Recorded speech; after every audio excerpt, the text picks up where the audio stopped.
For my sister's wedding, my parents pushed me to lose weight, but once I transformed, they couldn't handle my success. I was always a heavy child, bigger than most kids in kindergarten. While others were finding their stride, my size already made me stand out. As I got older, my weight became more obvious. By high school, I was clearly overweight, and my shape constantly reminded me of my differences. College wasn't much better. My friends explored new things, but I stayed stuck in the same identity, overweight and constantly struggling with it. Being the bigger kid wasn't easy. I faced constant ridicule, teasing, and harsh comments from people who didn't know or care about me. I was bullied more times than I can count. Classmates relentlessly teased me, and their insults chipped away at me, creating deep self-doubt that seemed impossible to overcome. They'd call me names, tell cruel jokes, and I was often the punchline. I was always singled out, as if I didn't deserve affection or friendship. I was constantly left out of games, parties, and get-togethers. It felt like I was always on the outside, watching everyone else experience the normal ups and downs of childhood and adolescence from a distance I couldn't reach. These years of bullying shaped how I saw myself and interacted with the world. I felt out of place, so I found refuge in books. I lost myself in literature and stories that helped me escape my daily struggles. Books didn't judge or mock me. I became known as the nerd, and I didn't really like it. My younger sister Bonnie was very different. She was only a year younger than me and had a natural charm that drew people to her. Bonnie thrived in social situations while I was shy and reserved. She had a captivating personality. She could walk into a room and instantly have everyone smiling, laughing, and completely fascinated by her. Bonnie didn't just make friends easily. She seemed to have an innate ability to rally people to her side, almost as if she were the center around which everyone revolved. Despite our differences, I adored her. I took my role as her older sister seriously, feeling fiercely protective whenever she needed me. I was overjoyed when she started attending the same high school. At first, being Bonnie's older sister made me proud, like I had a special place in her life. However, as she got older, things started to change. As Bonnie settled into high school and developed her own personality, I noticed a shift in how she viewed me. She began to see how different we were and how differently we were treated.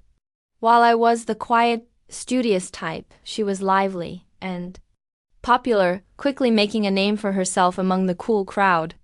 I watched as she became aware of my quirks and insecurities, which had previously made me seem uncool.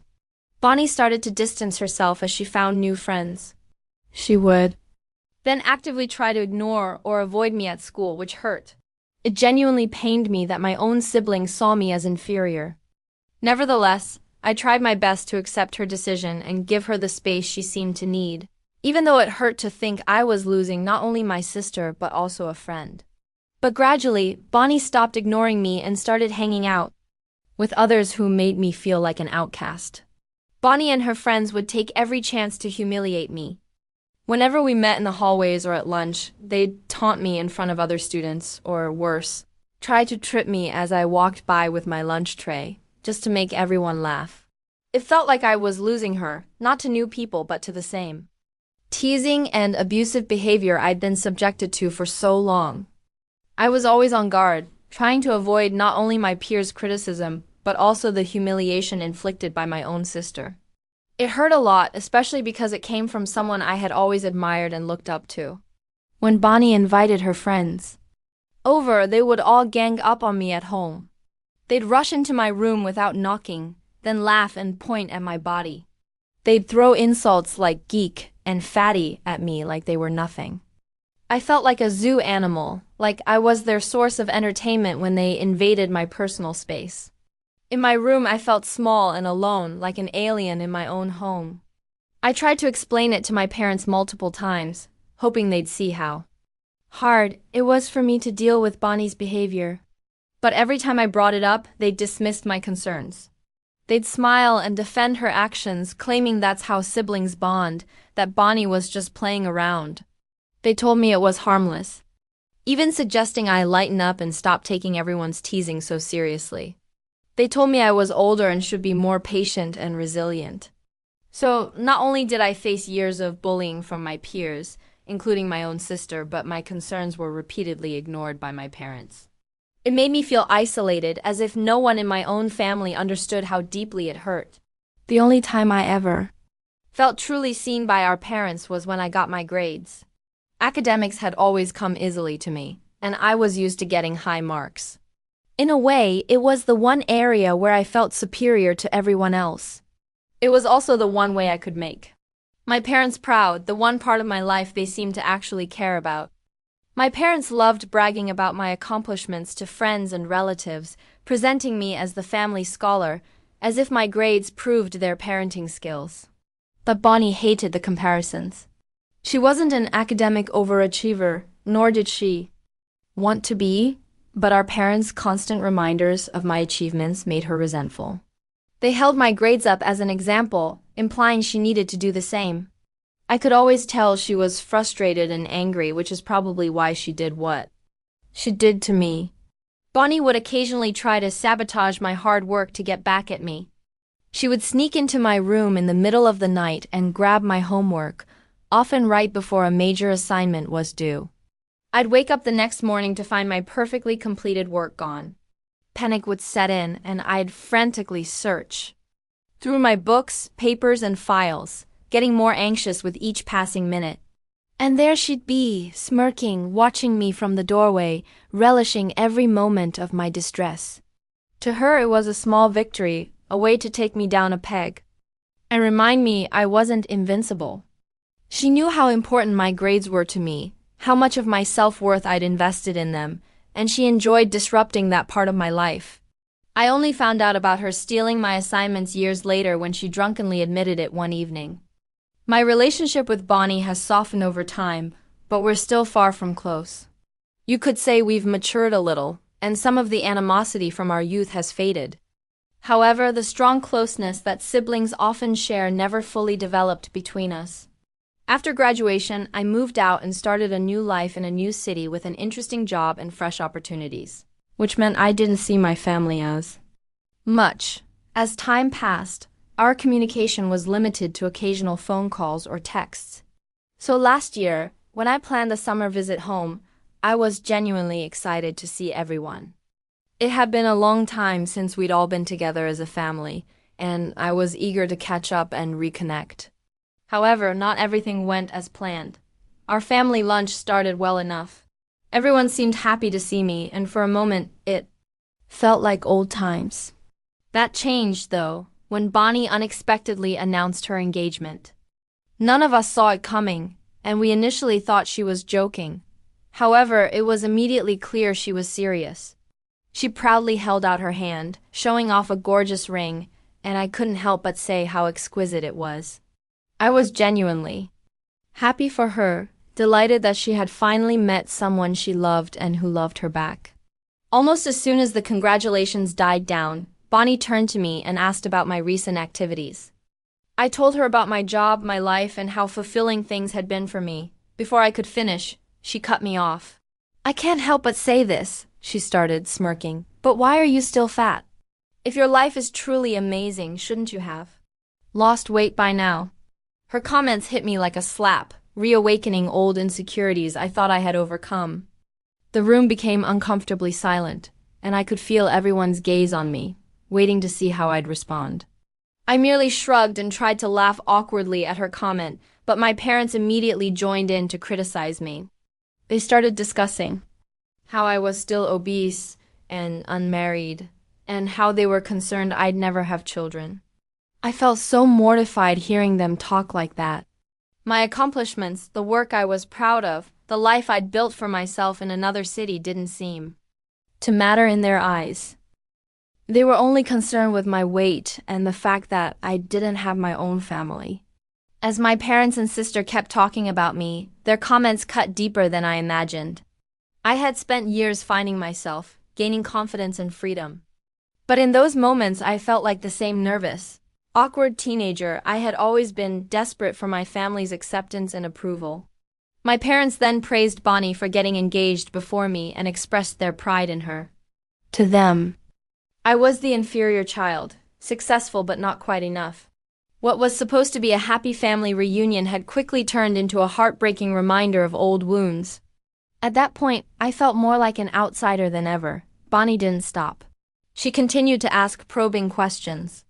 So when are you getting married? I mean, do you even have a boyfriend? She was clearly mocking me in front of everyone by bringing up my romantic life. My parents soon jumped on the subject, agreeing with Bonnie that it was past time for me to find someone before it was too late.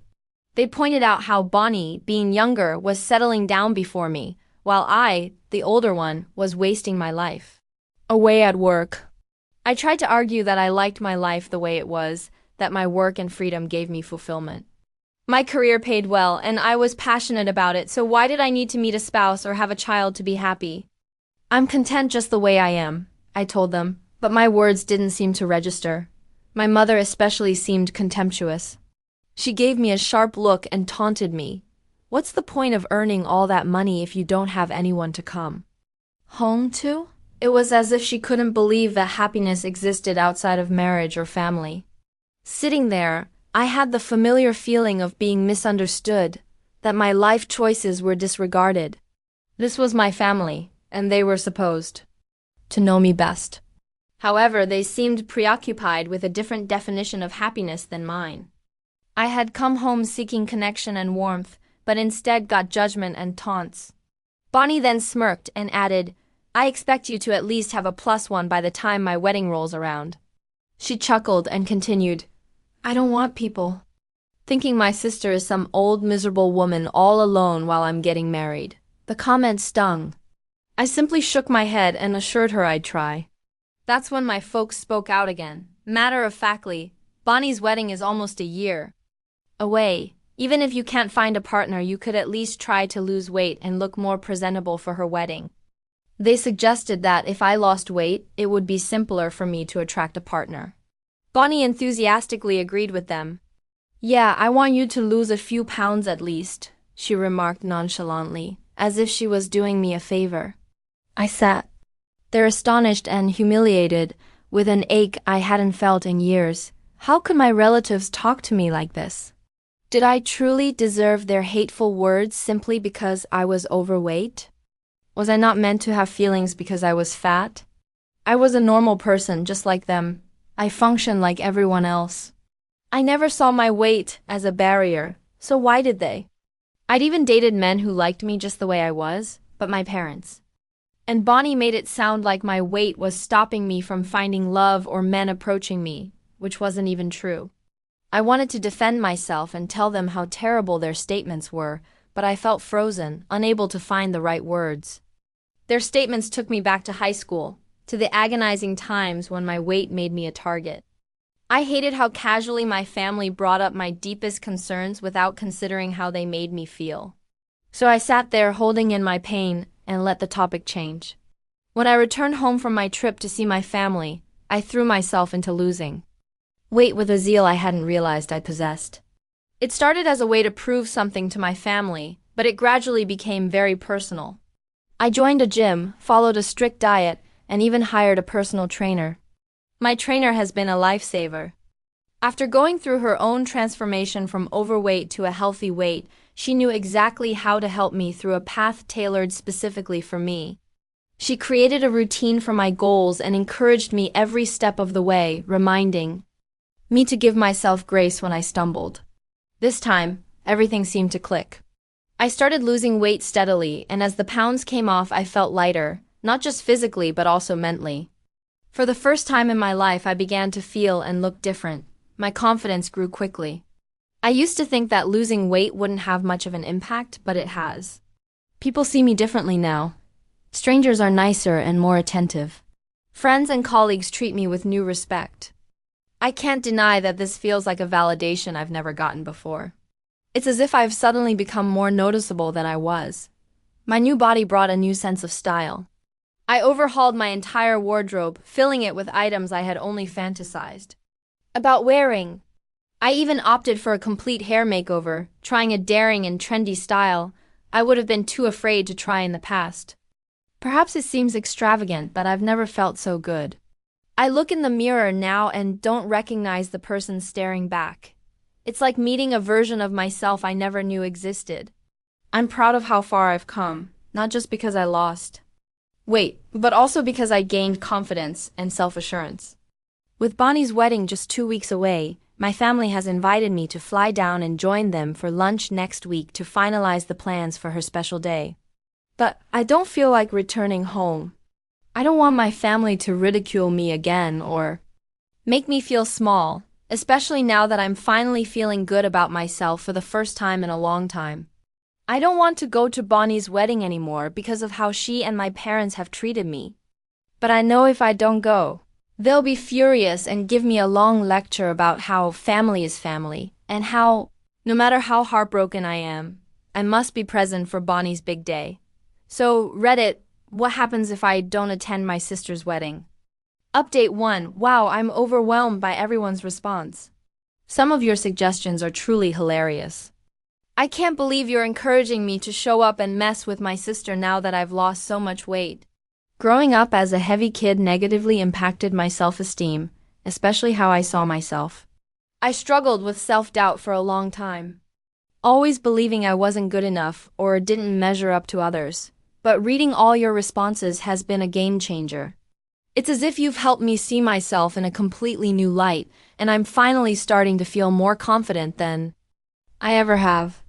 In fact, I'm seriously considering showing up to my family's lunch and shocking them. They haven't seen me in a long time, and since I don't use social media, they have no idea how much weight I've dropped. It will be interesting to witness their reactions. Update 2. Okay, Reddit, you're not ready for this update. Grab some popcorn because things are about to get exciting. I decided to fly down to join my family for lunch. As I previously stated, I believed that when they saw me, they would be proud of the transformation I had undergone. After all, they were the ones who pushed me into it in the first place. Surely they'd be overjoyed to see the positive improvements in me and finally recognize the effort I'd put in. When I walked into my parents' house, their jaws absolutely dropped. They looked at me stunned as if they couldn't believe I was the same person. After a moment, they stammered, wondering if it was actually me. I gave them a big hug, thrilled with their reaction. They continually complimented my appearance, saying how beautiful I looked and how they couldn't believe it was me. However, when Bonnie arrived, the situation changed. She didn't notice me at first, ignoring me as if I were invisible, as she had done so many times before. But when I stood up to greet her, she did a double take, her eyes widening with surprise. She gave an odd, almost forced laugh before reaching over and poking her fingers on my stomach, wide-eyed as if she wanted proof that I had truly lost all that weight. My parents laughed at her reaction and explained that they too couldn't believe it at first. As we settled in for lunch, the subject turned to my makeover. Bonnie and my parents bombarded me with questions about how I had done it, marveling at how different I looked. Their voices were full of surprise, as if they had never imagined I could look any other way. Bonnie, in particular, kept saying that she had never expected me to change so dramatically after losing weight. Then she dropped this gem. When I first asked you to lose weight, I never expected you to look this pretty. I didn't even know you had that jawline and those ankles beneath all that fat. I hesitated, trying to stay calm, and smiled at her before reminding her, Bonnie, I've always been pretty. Losing weight just enhanced my features. Bonnie, on the other hand, argued that there was something more about me that was distinct. Then she had the nerve to ask, did you have some surgeries done on yourself? Because there's no way you look this good by yourself. I could feel my blood starting to boil. The arrogance to believe that I needed surgery to look attractive when, in fact, I had worked so hard to get my current appearance. I looked her directly in the eyes and replied, wow, Bonnie, it's amazing that you think that little of me. No surgery, just a lot of hard work and self-love. Something you might want to try sometime. Bonnie's expression changed from surprise to displeasure, but I didn't care. It felt amazing to finally say something and put her in her place. Before she could react, my parents jumped in, trying to smooth things over in their own way. You shouldn't be offended, my mother replied. The three of us have just never seen you look this way before. Honestly, you look even more beautiful now than Bonnie does, and she's the one getting married. Bonnie appeared much angrier after Mom's remark. I simply ignored her and focused on my food, letting my sister seethe in her rage. Then my mother chimed in. I was thinking maybe you should go back to your original hair color. I think you'd look even better with your natural shade. This blonde look makes you stand out too much. Maybe you should just go back to your old look. Bonnie and my father quickly agreed with her. My dad concurred with my mom and said, Bonnie has always been the blonde daughter of the family, and you were the brunette. So it would be a good idea for you to go back to your original hair color. It might make you look more like yourself. Hearing their statements, I was taken aback. I suddenly felt like the three of them were ganging up on me, trying to bring me down. My hairstylist had suggested I change my hair color to blonde because it better matched my skin tone and complexion. It had nothing to do with trying to outperform or overshadow my sister. I could see why Bonnie was jealous of me. I looked good. But I couldn't figure out why my folks were so unhappy with me. It was as if they wanted to transform me back into who I was, despite the fact that they had wanted me to be more acceptable for their darling daughter's upcoming wedding in the first place. But now that I did, they couldn't accept who I had become. Instead of recognizing my progress, they sought to undermine me. I finally questioned my parents. What's your problem? Why can't I be blonde too? Does my sister own that color or something? I paused, annoyed. No, she doesn't. I can be blonde or brunette. It's my choice. Why does it even matter to you so much? I couldn't understand why they were so obsessed with my returning to my former self, as if my appearance had to match who I was before. My mother scoffed at me and claimed that I was purposefully trying to undermine Bonnie's wedding by trying to stand out with my appearance. Bonnie joined in, stating, With your weight loss, you're already going to stand out, so do you really need to take my hair color too? My father, as usual, agreed with her, telling me that I was being difficult for no reason, and that as Bonnie's sister I should be more tolerant. I couldn't believe what I heard. It was not about stealing anything. It was about having the ability to do whatever made me happy. But instead of supporting it, they were all concerned about how it would make Bonnie uncomfortable. You know what? I'm done with this, I murmured, the words almost burning as they left my lips. The three of you are so caught up in your own negativity that you can't even accept that I've changed. The truth is, I've always been amazing just the way I am, but none of you ever saw it. Now, even after I've lost weight, it's still not good enough for you. No matter what I do, it's never enough. I took time to process what I had just said. They only stared at me, and it didn't matter. I was done holding back. Since you all have so much to say about me, I think it's time I gave you some unsolicited advice, just like you love to give me. I turned to my mother first, feeling the words surge inside me like a flood. Mom, I really hate how loose the skin is around your eyes and your lips. They droop on one side when you laugh. I can't help but notice all your crooked teeth, and honestly, it's just disgusting to me. I just gave her a second to react before turning to my father. Dad, I said with a stern voice, you're bald. You really have no right to say anything about anyone's hair or their hair color. How are you going to criticize someone's looks when you can't even keep a full head of hair? I noticed his face stiffening, but I wasn't finished yet. Finally, I resorted to Bonnie, and you don't ever talk down to me again. Between the two of us, I've always been the better-looking sibling, but now with all the weight I've lost, you look even fatter than me. Just look at those chubby arms of yours. Bonnie's face flushed with shame, and she appeared to be about to burst into tears. I then hoisted my glass, downed my drink in one go, and walked out with a smirk, leaving everyone stunned and astonished. I had said everything I needed to say. I couldn't believe those words had come out of my mouth, but I didn't regret them one bit. They deserved to be humiliated after years of being criticized. After lunch, I flew directly back home. I did not want to stay behind and attend Bonnie's wedding. Since then, my phone has been overloaded with voicemails and texts from my parents and Bonnie. They've been calling me disrespectful and foul-mouthed for how I spoke to them and for simply leaving. Mom even insists that I fly back down to attend Bonnie's wedding because it won't look good to her in-laws if I don't. Update 3. So I ended up skipping Bonnie's wedding thanks to all of your suggestions. Instead of returning home to attend, I decided to treat myself to an impromptu staycation at a 5-star resort. Honestly, it was one of the best moves I'd made in a long time. I spent the weekend doing whatever made me happy, no drama or pressure, just pure enjoyment. I treated myself to a spa day, binge-watched my favorite shows, and even visited some new places in the city I'd been longing to see. I've also blocked my relatives so they can't contact me again. I'm weary of being bullied by them and want to avoid all the poison and drama right now. My primary focus is on self-care. Thank you for watching.